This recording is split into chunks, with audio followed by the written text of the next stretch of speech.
Hello भक्तों, राधे राधे। आप सब कैसे हो? भगवान आपके घर में, आपकी जिंदगी में सुख शांति लेकर आए। पुराना साल जा रहा है और नया साल आ रहा है, तो सभी की जिंदगी हंसी खुशी रहे, सबके घर में सुख शांति रहे। तो आज हम मोक्ष एकादशी का महत्व सुनाने जा रहे हैं। 23 दिसंबर 2023। श्री युधिष्ठिर जी बोले कि हे भगवान, आप सबको सुख देने वाले हैं और जगत के पति हैं, इसलिए मैं आपको नमस्कार करती हूँ। कृपा मेरे एक प्रश्न को दूर कीजिए। मार्गशीर्ष माह के शुक्ल पक्ष की एकादशी का नाम क्या है? उस दिन कौन से देवता की पूजा की जाती है और उसकी विधि क्या है? भगवान, मेरे इन प्रश्नों का उत्तर देकर मेरे संदेह को दूर कीजिए। भगवान कृष्ण जी बोले, हे राजन, आपने अत्यंत उत्तम प्रश्न किया है। आप ध्यान पूर्वक सुनिए।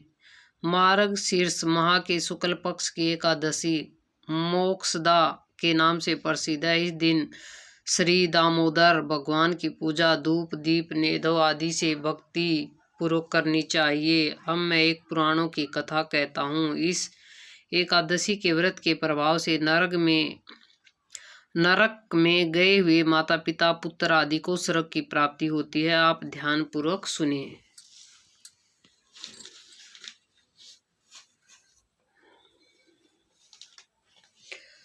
प्राचीन गोकुल नगर में वैशाख नाम का एक राजा राज्य करता था। इसके राज्य में चारों वेदों के ज्ञाता ब्राह्मण रहते थे। रात्रि को एक दिन स्वप्न में राजा ने अपने पिता को नरक में पड़े देखा। उसको स्वप्न का बड़ा आश्चर्य हुआ। प्रातः काल होते ही वह ब्राह्मणों के सामने अपनी सब स्वप्न कथा कहने लगा। ब्राह्मण, रात्रि को स्वप्न में मैंने अपने पिता को नरक में पड़ा देखा। उन्होंने मुझसे कहा है कि हे पुत्र, अब मैं नरक भोग रहा हूँ, मेरा यहाँ से मुक्ति करो।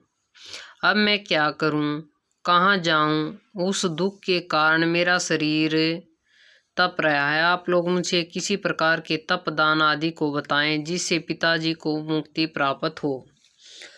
उस उत्तम व्रत का जीना व्यर्थ है जो अपने पिता का उद्धार न करे। राजा के ऐसे वचनों को सुन ब्राह्मण बोला, हे राजन, यहाँ से करीब ही वर्तमान भूत भविष्य का ज्ञाता पर्वत नाम के एक ऋषि का आश्रम है। आप यह सब बातें उसे जाकर पूछ लीजिए, वे आपको इसकी विधि बता देंगे।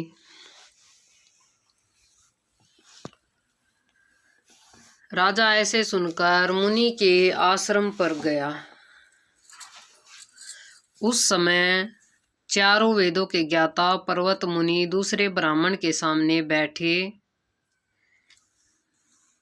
थे। राजा ने जाकर उनको प्रणाम किया। पर्वत मुनि ने उसे कुशल मैक्स पूछी। तब राजा बोले, हे देव ऋषि, आपकी कृपा से मेरे राज्य में सब कुशल है, परंतु मेरे मन में अशांति रहती है, उसका कुछ उपाय कीजिए। ऐसा सुनकर पर्वत मुनि ने एक मुहूर्त के लिए नेत्र बंद कर लिए और भूत भविष्य को विचारने लगा। फिर बोले, राजन, मैंने योग बल के द्वारा तुम्हारे पिता के समस्त कुकर्मों का ज्ञान प्राप्त कर लिया है। उन्होंने पूर्व जन्म में कामातुर होकर सोत के कहने पर एक स्त्री को ऋतुदान मांगने पर भी नहीं दिया। उसी पाप कर्म के फल से तुम्हारे पिता को नरक में जाना पड़ा। तब राजा बोले, हे भगवान, मेरे पिताजी के उद्धार हेतु आप कोई उपाय बतलाइए। तब पर्वत मुनि बोले, हे राजन, मार्गशीर्ष माह के शुक्ल पक्ष में जो एकादशी होती है उस एकादशी को आप व्रत करें यानी उपवास करें और पुण्य को अपने पिता को दे दें। उस एकादशी के पुण्य के प्रभाव से अवश्य ही आपके पिता की मुक्ति होगी। मुनि के वचनों को सुनकर राजा अपने महल को आया और कुटुंब सहित मोक्ष एकादशी का व्रत किया। उस व्रत के पुण्य को राजा ने अपने पिता को दे दिया। उस पुण्य के प्रभाव से राजा के पिता को मुक्ति मिली और स्वर्ग में जाते हुए अपने पुत्र से बोला, हे पुत्र, तेरा कल्याण हो।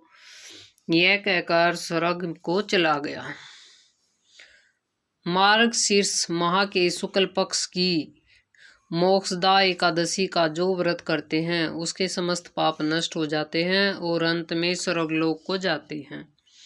इस व्रत के बढ़कर मोक्ष देने वाला दूसरा कोई भी व्रत नहीं है। इस कथा को सुनने व पढ़ने से वाजपेयी यज्ञ का फल मिलता है।